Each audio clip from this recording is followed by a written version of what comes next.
frankincense. So the word frankincense actually is the word in Greek, or in the Coptic Greek, you understand, the Koine Greek, it is the word frankincense. You understand? But let's go a little deeper. It says of foreign origin. Now in the Blue Letter Bible connected with the Strong's Concordance G3030, it says foreign origin, then it has the Hebrew, the H3828. So let's go a little deeper into the H3828. Now when we get into the H3828, we find the Hebrew libona from the Hebrew 3836. But let's just go into this right here. The frankincense is the first outline of the biblical uses. Secondly, it says a white resin burnt as fragrant incense. One, ceremonially. Secondly, personally. And thirdly, used in compounding the holy incense. So this word libona means, or is sometimes translated to mean white, but it's literally in reference to frankincense. So when they tell you that Laban or Laban, you understand, in the Bible means that he was white, you understand, you can tell them that, well, it could mean that he was frankincense too. You understand? And when you look at frankincense, frankincense comes in some very interesting colors. You understand when I say interesting colors? Sometimes it looks like, you could say white. You understand? Some versions of it, some versions is kind of like a golden, you understand, color. Have you ever burned frankincense before? Whether ceremonially, whether personally, or used it in compounding the holy incense? And you can then see what it may mean in Revelation 1 and 15. You understand, when it mentions chalkolibanos.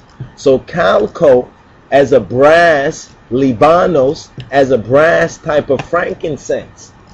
It's saying as a type of a brass type of frankincense as far as the color of the feet. And I have to admit that blankety blank in reference to the brazen, I think he was referring to the brazen altar. When you refer to the brazen altar, that's a very, very, very good connection right there. Because the brazen altar, when you look at the tabernacle is actually, you can say, the body of Christ. You understand? Christ is that tabernacle, and we, through him and through his template and the principles, become that tabernacle, or our body is conformed to his image. You understand? Therefore, we are transformed, you understand, in our minds. We're not being conformed to the world, you understand, but we are transformed according to his mind and according to his idea. But it's interesting that Liban, or Laban, often they translate it as being white. That's how they would usually translate it, as being white. Yet, if we would do a little bit of biblical research, let's go a little deeper in this word, H3835. H3835, and it's used about 29 times. H3835, Laban, means to be white, to become white, to purify, to show whiteness, grow white, to become white, purified in the ethical sense, you understand, or to, in other words, to be clean, to purge oneself, not to become leprous, but to purge oneself. And also it can denote to make bricks. If you look in Genesis 11 and 3, you understand, Lebana means to make bricks. You understand? So what does bricks do with making white? Well, look how bricks are made by baking, and what happened in 11 and 3 when they, the Chaldeans, coming from the east, like where China is, the Draco, you understand, said one to another, go to, let us make brick and burn them thoroughly. And they had brick for stone, and slime they had for mortar, before Namrud, you understand, came with the hosts of Yahweh and scattered them. You understand? Exactly what they feared is exactly what happened to them. The same thing with what has happened to His Imperial Majesty. His Imperial Majesty has been demonized, you understand, the world over. You understand? And what they are in for is a very rude awakening, because the stone, which the builders, who are Freemasons, refuse, has become the head of the corner, or the head, the chief cornerstone. But let's look up white for a moment in the scripture. Let's just do a little basic search on white. Now, one of the first verses that would come up when you look up white is Genesis 30:35. This is where like the nation of Islam and the gods, the nation of gods and earths derive that Yaakov made the devil, where it says, and he removed that day the he goats that were ring streaked and spotted, and all the she goats that were speckled and spotted, and every one that had some white in it, and all the brown among the sheep, and gave them into the hands of his sons.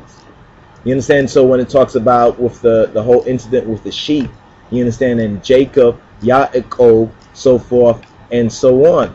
But let's go through some of the other verses and see if there's not another word. In fact, let's take it like this. Laban, another word in Hebrew. How many words in Hebrew mean white? Let's go into our other Strong's Concordance right here, and let's look up the English white. You understand? Well, this is interesting. When we look up white now in the Strong's Hebrew lexicon search results, we have bahat, from an unused root, meaning to glisten, white marble, perhaps alabaster. Then they have like red. You have bahok, you understand, from an unused root, meaning to be pale, white, scruff or speckled spot.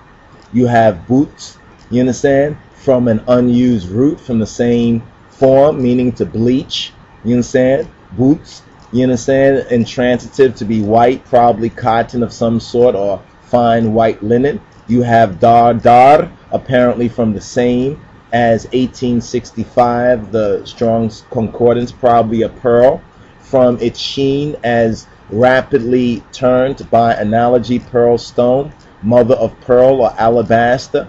You have khur, you understand, from the 2357, which is white linen or white. You have kor or kore, from the same as the 2353 white linen network. Compare that with 2715. You have kivar or kiwar, you understand, the Aramaic, from the root corresponding to 2357 white. Kor, kore, we touched on that. That's white or pure, from the cleansing, the shining power of fire. You understand? Does that sound kind of familiar to that kalkor? You understand? Kalko.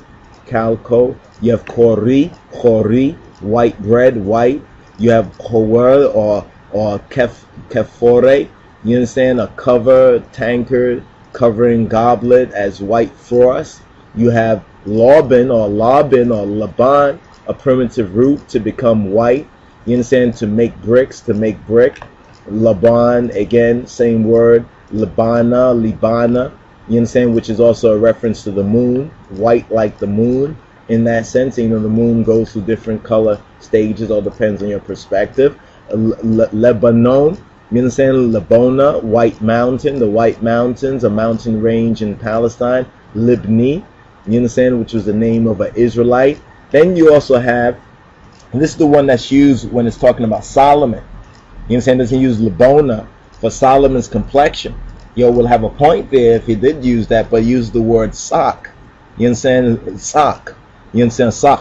You understand? From the 6705 means dazzling, sunny, bright, evident, clear, dry, plainly white, referring to his garments. You understand? Sakha. You understand? A primitive root to glare, dazzling white, to be white. Remember when Jesus Christos was on the Mount Tabor and his garments was white and glistening? You understand? Sakhar. You understand? From an unused root, meaning to dazzle, to sheen, the whiteness, white, the brilliance. Sakhor or sakhore, also white. You have arir or arir, which is actually saliva by resemblance, broth or spittle, white like the whiteness of an egg. You have shaish, you understand? Shaish, which means to bleach, to whiten as marble. You have shalag or sholag, primitive root meaning to be white, used only as a demonstrative, from the 7950, to be snow white with the linen cloth in the stain to be as snow. You have shesh or shaish, you understand, or shishi, you understand, which is bleached stuff. White linen, analogy, marble. Can also have an interpretation of blue or fine, you understand, linen, marble, silk. You have a next word, which is toh or teho or tot, you understand, a species of antelope from the white stripe which is on the cheek, or a wild bull or wild ox. And lastly, you have takara or takarao, you understand, from the 2734 in the original sense of the 2352 sense. So the word frankincense actually is the word in Greek, or in the Coptic Greek, you understand, the Koine Greek, it is the word frankincense.